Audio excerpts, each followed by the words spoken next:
Hi everybody, it's Honest John, and pardon me while I celebrate.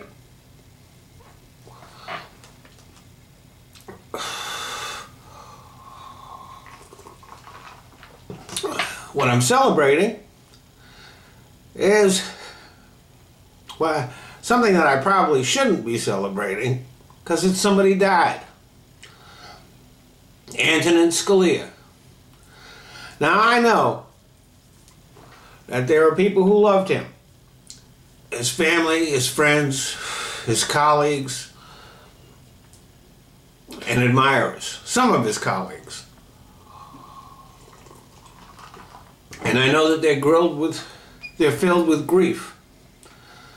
And you know what? I don't give a fuck. I am celebrating in the way I always do, because Scalia was a corrupt, vile hypocrite who did a lot of damage to our democracy. And I'm glad he's gone.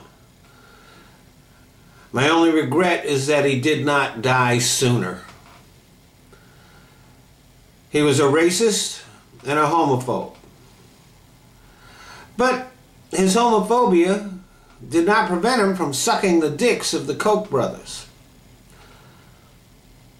He loved to spread the fiction that he was simply acting according to the intent of our founding fathers.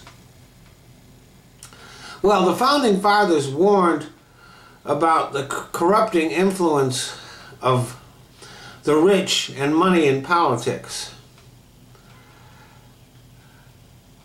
The Citizens United decision pretty much legalized bribery. There is no way the founding fathers would have stood for that decision. Matter of fact, what they would have done is they would have grabbed their muskets, went down to the Supreme Court en masse, and hung the 5 conservative justices from the nearest tree.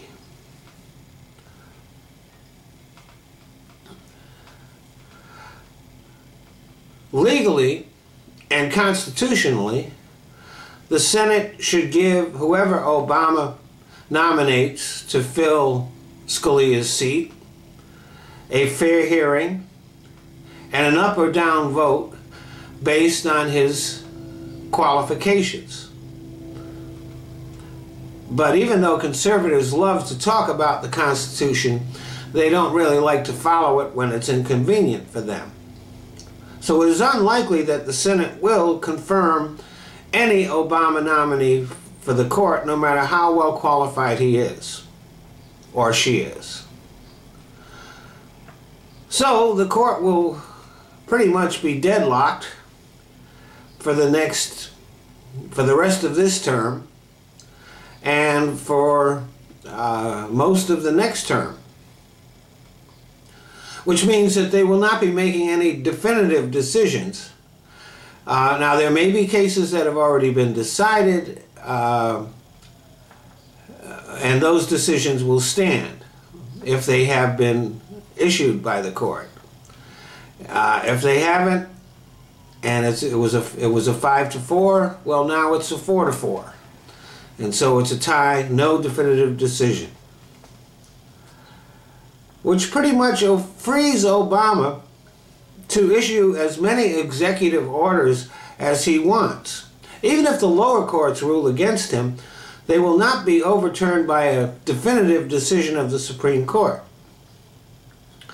But there is an election coming up, which will determine the stance of the Supreme Court for generations to come. If the Democrats win, the damage that the Roberts Court has done to our democracy can be halted and even reversed. Voting rights for blacks and other minorities will be protected. The Citizens United decision could be reversed. And the infringements on a woman's right to choose could be rolled back. If the Republicans win, well, get ready for a new era of Jim Crow, which will be extended to include not just blacks, but Latinos and Muslims as well. And as for a woman's right to choose, well, ladies, you better stock up on your coat hangers. Thanks for listening.